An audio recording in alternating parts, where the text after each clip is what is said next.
Hi, everybody. It's Ricki Heller from rickiheller.com. I help people with dietary restrictions learn to love their food again. I teach them how to cook and eat delicious food without feeling deprived so that they can focus on healing and just enjoying their lives. So today I want to talk about something that comes up quite a bit with people who are dealing with candida and often with any chronic conditions, and that is symptom flares. And part of what made me think of this is we recently got a puppy and it's been extremely stressful. And in general, since my teens, I've had pretty good skin. My skin has been pretty clear. I had terrible acne as a teenager, but basically since my 20s, I've been pretty good. And then just recently, I don't know if you can see it, I deliberately didn't put on makeup so people could see this pimple at my age. And I'm like, WTF. So where's this coming from? And it just made me think about symptoms flaring, and particularly symptoms that we may not know the origin. In my case, I'm assuming it's because of the stress. And I'm also doing a relatively new protocol, which I will share with you all as soon as it's done. So I may be detoxing a little bit more than usual, but symptoms can be very disturbing, right? So I remember the first time when I was dealing with candida in 2009, and I managed to clear it all, but it was an extremely difficult time. It took a very long time for me to clear my symptoms. And then probably about 6 months later, I had this pretty big flare up of the rash on my chest. And I remember I just freaked out about it because I didn't know where it was coming from. I didn't know how long it was going to last. And oh my God, am I going to get sick again? Is this all going to come flooding back on me the same way that it was before? And I'm never going to be rid of this, and I'm never going to be able to live normally. And what's going to happen to me? And clearly, behaving like that did not help my situation, right? So I think there are different ways that we can approach this, but for most people, it's a really disturbing thing when you get a flare-up of symptoms. And what I noticed happened with me was I would have flares. So I had that one probably 6 months after I had originally cleared things up. And then I had another one around the same time that I originally got the rash in the first place, around Christmas time. And then I had another flare in the summer. And this went on for a few years where I had these flare-ups.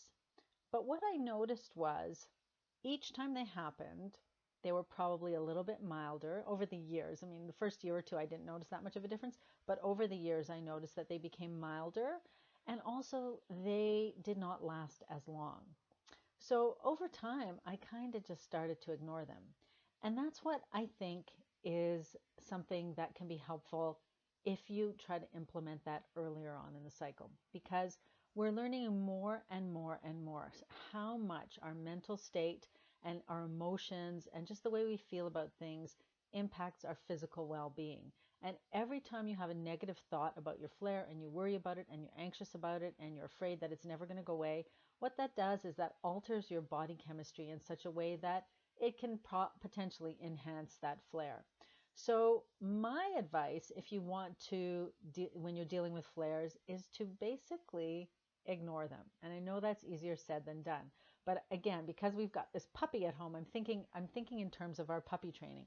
And if you can think of it as a baby or a puppy, but it's probably a little more humane if you think of it as a puppy. She's crying and she's whining when we put her in her crate.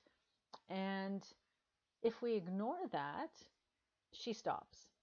The second time she was in her crate, she cried a little bit less and a little bit less each time. And now she just goes in willingly. She just knows that nothing's going to happen to her in there. And what's the point of crying? Because you're not going to be let out anyway. And if we think of our symptoms as that kind of whiny, cryy puppy/baby, yes, they're asking for attention, but they're going to be fine and you're going to be fine. And if we don't give them our full attention, then they may just go away. Now, I'm not advising this as medical advice, of course not, but what I'm talking about is our mental state as it pertains to our symptoms. Of course, you're going to treat your symptoms any way that your doctor tells you to or that you're used to. When I got a flare-up of my rash, of course I still put antifungal cream on it and I cleansed it and I did all those things that you have to do every time you have a rash. But at the same time, I made a point of not dwelling on it, not constantly thinking about, oh my goodness, is this getting worse? oh my goodness, what am I going to do if this gets worse? Oh my goodness, when do I have to next treat this? And what's going to happen tomorrow if it's not gone? And so on and so on. Because then you just go down into this black hole and you perpetuate the problem more and more and more. So I think the best way to deal with flares, quite honestly, is to just recognize that they're there and acknowledge them, but don't give them any more attention than they absolutely require.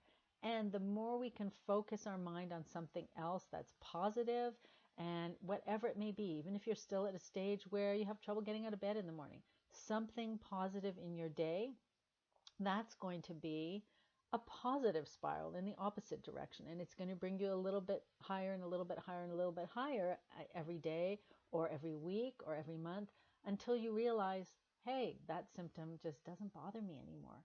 So when I say that I live my life symptom free, I don't mean that every single day of the year I am completely free of all symptoms, because that's just not realistic.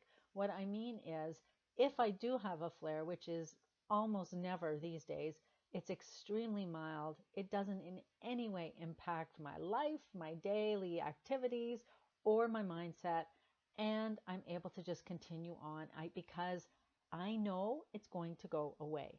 And that's true of pretty much every symptom. Our bodies will eventually get rid of that symptom. If you're on the path of healing, those symptoms are going to get better. It may take a long time, but they are going to get better. So that's my approach to symptoms, and that's what I would suggest if you're finding that you're just having a lot of trouble letting go of them, is really, really make the effort to give them the absolute minimum attention they require in order to, maintain your health physically.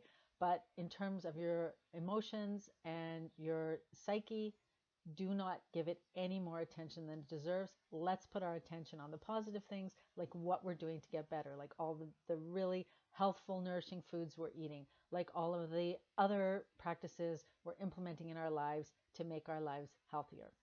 So, okay, everybody, I hope that was useful.